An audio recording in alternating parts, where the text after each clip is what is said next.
টেকনাফে coast guard ও র্যাবের যৌথ অভিযান।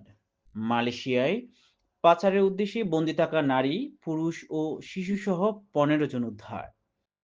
চ্যানেল পূর্ব বাংলার সংবাদ শিরোনাম শুনলেন, এখন বিস্তারিত।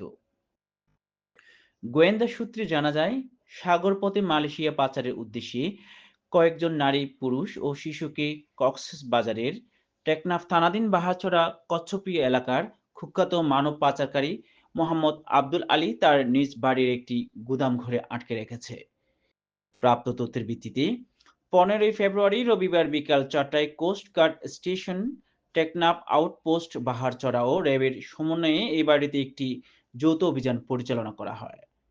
অভিযান চলাকালে আভিযানিক দল ওই বাড়ির গুদাম ঘরে তল্লাশি চালিয়ে পাচারের উদ্দেশ্যে বন্দি থাকা নারী, পুরুষ ও শিশুসহ ১৫ জন ভুক্তভোগীকে উদ্ধার করা হয়। অভিযান চলাকালীন যৌথ বাহিনীর উপস্থিতি টের পেয়ে পাচারকারীরা পালিয়ে যাওয়ায় কাউকে আটক করা সম্ভব হয়নি। কোস্টগার্ড মিডিয়া কর্মকর্তা লেফটেন্যান্ট কমান্ডার সিয়ামুল হক এ তথ্য জানান।